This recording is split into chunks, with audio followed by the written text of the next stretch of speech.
Hello everyone, I am Sneha, lecturer, Department of Physician Assistant, SMS College of Allied Science. Today we are going to see about disorders in urine volume. Urine volume இருக்கக்கூடிய disorders பத்தி பார்க்க போறோம். அதுல first disorder வந்து hematuria. Hematuria means visible blood in urine. நம்ம urine excrete பண்ணும்போது அதுல visible blood வந்து நமக்கு தெரியும். அதான் வந்து நம்ம hematuria அப்படினு சொல்லுவோம். இதோட pathophysiology என்னன்னா bleeding anywhere in the urinary tract from glomeruli to urethra.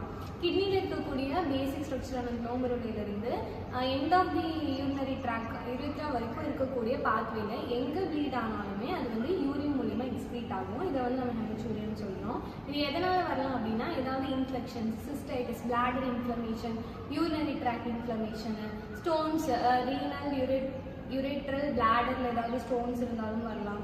Tumours ஏதாவது இருந்தா, அதாவது கேன்சர்ஸ் வந்து கிட்னி, யூரேத்ரா அந்த மாதிரி எந்த ஆர்கன்ல கேன்சர் இருந்தாலும், ரீனல் செல் கார்சினோமா, பிளாடர் கேன்சர் இந்த மாதிரி இருந்தாலும் வரலாம்.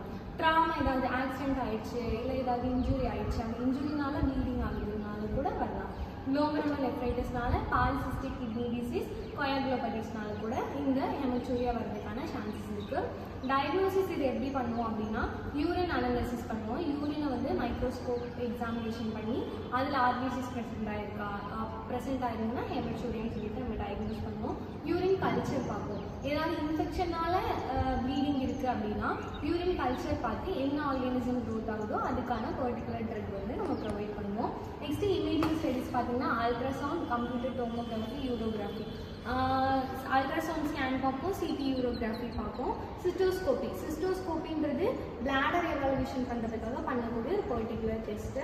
ரீனல் பயாப்சி, கார்சினோமா அந்த மாதிரி ஏதாவது டிசீஸ் இருக்குது இல்லை க்ரோத் ஆகுதுன்னு நம்ம டயக்னோஸ் பண்ணுறோம், அதை கன்ஃபர்மேஷன் பண்ணணும் அப்படின்னா ரீனல் பயாப்சி, ரீனல் இருக்கக்கூடிய டிஷ்யூஸ் எடுத்து டெஸ்ட்டுக்கு அனுப்பி நம்ம டயக்னோஸ் பண்ணுவோம். நெக்ஸ்ட்டு இதோட மேனேஜ்மெண்ட் பார்த்தீங்கன்னா ட்ரீட் அண்டர்லைங் காஸ், எந்த காஸ்னால அந்த ஹெமச்சூரியா வருது அதை பொறுத்து நம்ம அதை ட்ரீட் பண்ணுவோம். இப்போ இன்ஃப்ளமேஷனால வருதுன்னா ஆன்டி இன்ஃப்ளமேட்டரி ட்ரக்ஸ் கொடுக்கறது மூலியமா, இல்லை ஒரு ஆர்கானிசம் க்ரோத் ஆகுது அப்படின்னா அதுக்கான ட்ரக்ஸ் கொடுக்கறது மூலியமா, மெடிகேஷன் மேனேஜ்மெண்ட் மூலியமா பண்ணலாம். இப்போ கார்சினோமானால வருதுன்னா அதுக்கான ஆன்கோலஜிக்கல் ட்ரீட்மெண்ட் பண்ணலாம். இல்லை வந்து வேற ஏதாவது ஒரு காஸ்னால வருது, இன்ஜுரினால, ட்ராமானால வருதுன்னா அதை ட்ரீட் பண்ணுறதுக்கு அந்த மாதிரியான பர்டிகுலர் என்ன காசும் அதை பொறுத்து மேனேஜ்மெண்ட் பண்ணுவோம். Supportive care for bleeding disorders இருக்குன்னா அதுக்கான சப்போர்ட்டிவ் கேர் கொடுக்கறது.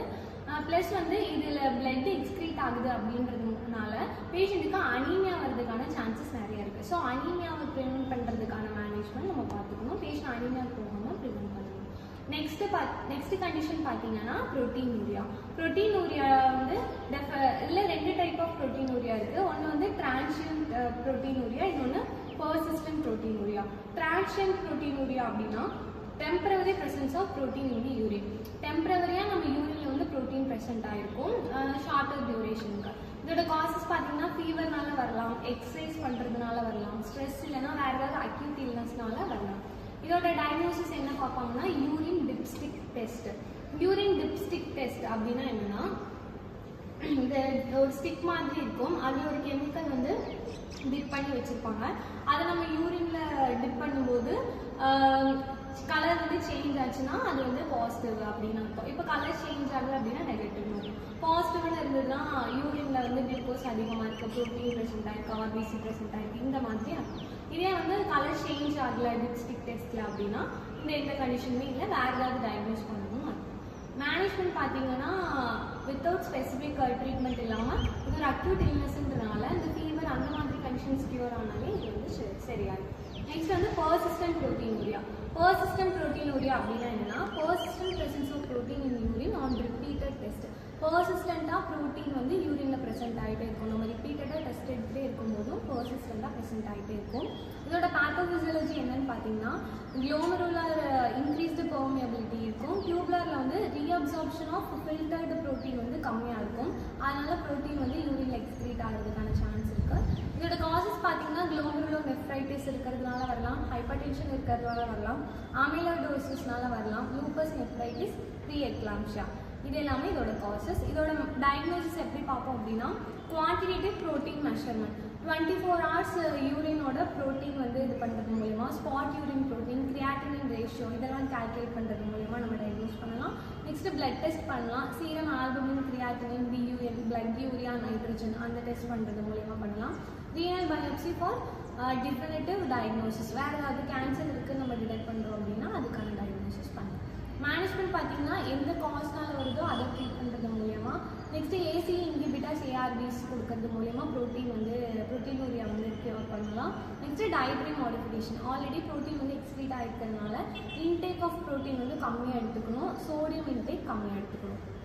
நெக்ஸ்ட் கண்டிஷன் பார்த்தீங்கன்னா எடிமானா wide spread swelling due to severe fluid retention. நம்ம பாடியில் அப்நார்மல் ஸ்வெல்லிங் இருக்கும். எதனால் அப்படின்னா ஃப்ளூயிட் வந்து ப்ராப்பராக எக்ஸ்க்ரீட் ஆகாமல் நம்ம பாடியிலே ரிட்டன்ஷன் ஆகிடும், பாடியிலே தங்கிறதுனால வரக்கூடிய கண்டிஷனில் எடிமா. இதோட காசஸ் பார்த்தீங்கன்னா சிவியர் ஹார்ட் ஃபெயிலியர் இருந்தால் வரலாம். கிட்னி டிசீசஸ் பார்த்தீங்கன்னா nephrotic syndrome, chronic kidney disease இருக்கிறது மூலயமா வரலாம். லிவர் டிசீஸ், மால் நியூட்ரிஷனால் வரலாம். இதோட மேனேஜ்மெண்ட் என்ன ட்ரீட் பண்ணுவோம் அப்படின்னா ட்ரீட்மெண்ட் ஆஃப் அண்டர்லைன் காசஸ். இப்போ ஹார்ட் ஃபெயிலியர் வருதுன்னா அதுக்கான ட்ரீட்மெண்ட் பண்ணுவோம், கிட்னி டிசீஸ்னால் அதுக்கான ட்ரீட்மெண்ட். டயபெட்டிக்ஸ் கொடுப்போம், எலக்ட்ரோலைட் இம்பேலன்ஸை